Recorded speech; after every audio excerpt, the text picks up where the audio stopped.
어떤 일에도 순종하는 그리스도인. 캐나다 소도시에 30개가 넘는 개척교회를 세운 헨리 블랙커비 목사님은 어느 날 모르는 사람으로부터 연락을 받았습니다. 목사님, 저는 자원봉사로 캐나다 시골에서 말씀을 가르치고 있는 사람입니다. 이곳 위니펙에는 50만 명이나 살고 있지만 아직 교회가 없습니다. 그러나 모임에 참석하는 사람들의 마음은 누구보다 뜨겁습니다.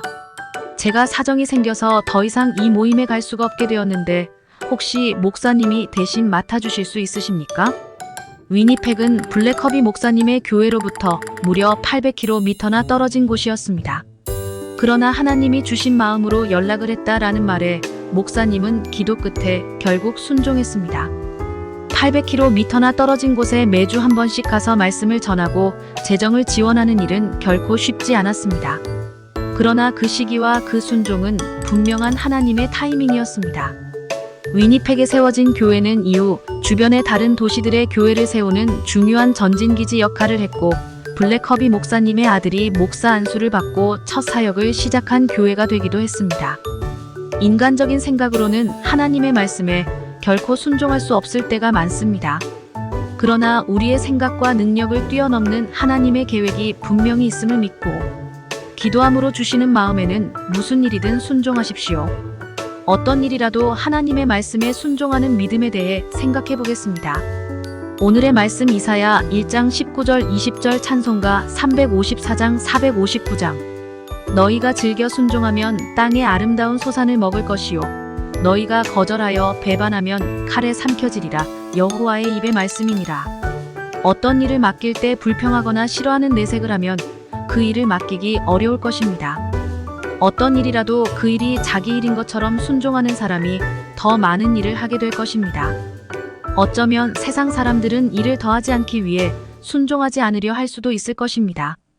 그리스도인은 하나님의 명령에 순종해야 합니다. 하나님께서도 하나님의 말씀에 즐겁게 순종하는 사람을 사용하십니다. 하나님께서 하나님의 일을 맡길 때마다 모른 채 하거나 억지로 하려는 사람을 하나님께서 쓰지 않으실 것이며 그는 그리스도인으로서의 삶을 살지 못할 것입니다. 하나님의 말씀이 이해되지 않을 때도 순종해야 합니다. 어떤 그리스도인들은 하나님의 말씀을 가려듣습니다. 그래서 자신의 마음에 들거나 머리로 이해가 될 때만 순종하고 열심히 노력합니다. 하지만 이것은 불순종입니다. 그리스도인은 어떤 말씀이라도 순종해야 합니다. 하나님의 말씀에 순종할 때 하나님의 복을 누리게 될 것입니다. 이사야 선지자는 너희가 즐겨 순종하면 땅의 아름다운 소산을 먹을 것이요라고 선포합니다. 하나님의 명령에 순종할 때 하나님께서는 우리에게 이 세상에서 하나님의 아름다운 복을 누리게 하실 것입니다. 하나님의 놀라운 능력은 대부분 그리스도인들의 순종을 통해 나타납니다.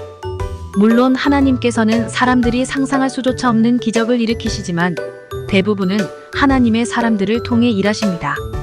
우리의 순종으로 하나님의 아름다운 능력을 나타내는 복된 삶을 사시기를 바랍니다. 오늘의 기도. 주님, 하나님의 말씀이라면 어떤 말씀에도 순종하게 하옵소서. 이해하기 어렵고 힘든 상황이라도 순종하여 하나님께서 주시는 아름다운 복을 누리게 하옵소서. 예수님의 이름으로 기도합니다. 아멘.